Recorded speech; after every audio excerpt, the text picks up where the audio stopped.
এক রকমের পিঠা বানাতে গিয়ে আরেক রকমের পিঠা বানিয়ে ফেললাম, তো সেগুলোই শেয়ার করব।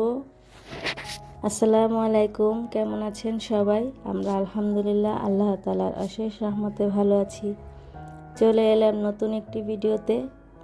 তো পিঠা বানানোর আগে দুপুরে বিরিয়ানি রান্না করেছিলাম গরুর মাংস দিয়ে, আর গাজর, টমেটো, শসা দিয়ে, ধনিয়া পাতা, কাঁচামরিচ, পেঁয়াজ দিয়ে একটা সুন্দর সালাদ বানিয়েছি। তো অনেক মজা করে দুপুরে খানা দানা শেষ করে সন্ধ্যায় এসেছি পিঠা বানাতে। আমি মেরা পিঠা বানাতে চেয়েছিলাম, ভেবেছিলাম ভিতরে পুর দিয়ে মেরা পিঠা বানাবো, এভাবে কখনো খাওয়া হয়নি, তাই ভাবলাম আজকে বানাই।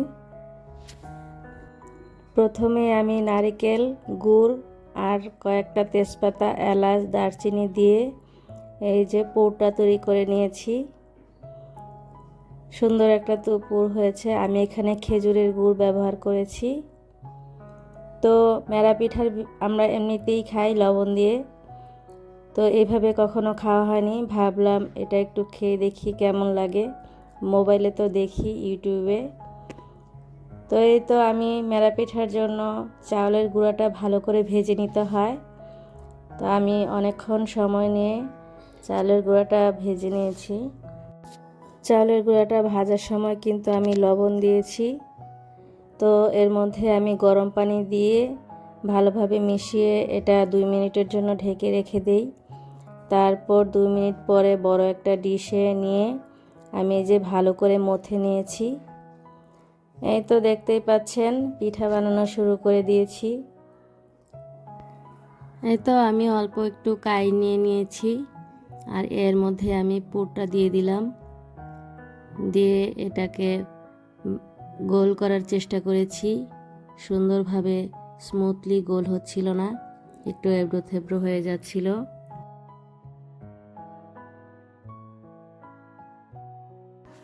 আমি কয়েক রকমভাবেই মেরা পিঠা বানানোর চেষ্টা করেছি ভিতরে পুর দিয়ে, কিন্তু কোনোটাই দেখতে সুন্দর হচ্ছিল না।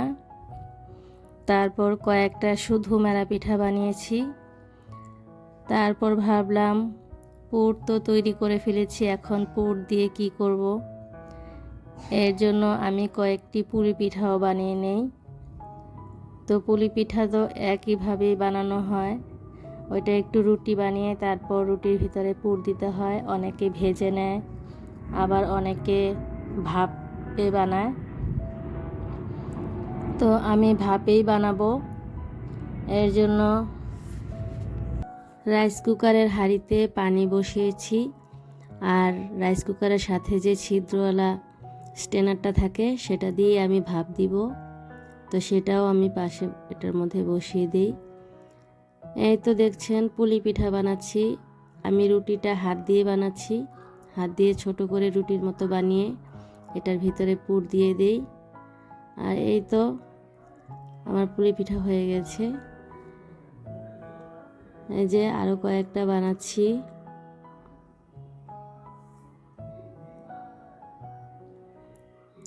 আমার তেলে ভাজা পুলি পিঠার থেকে এভাবে ভাপ দিয়ে নিলে ভালো লাগে। এই তো আমার পিঠা বানানো শেষ। আমার এখানে 3 রকমের পিঠা হয়েছে। একটা হয়েছে মেরা পিঠা ভিতরে পুর দিয়ে, আর কয়েকটা হয়েছে শুধু লবণের মেরা পিঠা, আর এরকম পুরি পিঠা বানিয়েছি।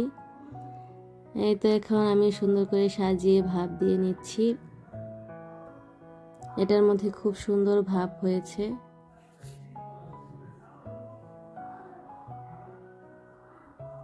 এই তো আমার পিঠাগুলো খুব সুন্দর ভাপ দেওয়া হয়ে গিয়েছে। পিঠাগুলো দেখতে যেমনই হোক, খেতে কিন্তু অনেক মজা হয়েছিল। তো যারা কষ্ট করে এই পর্যন্ত আমার ভিডিওটি দেখেছেন তাদেরকে অনেক ধন্যবাদ। আসসালামু আলাইকুম।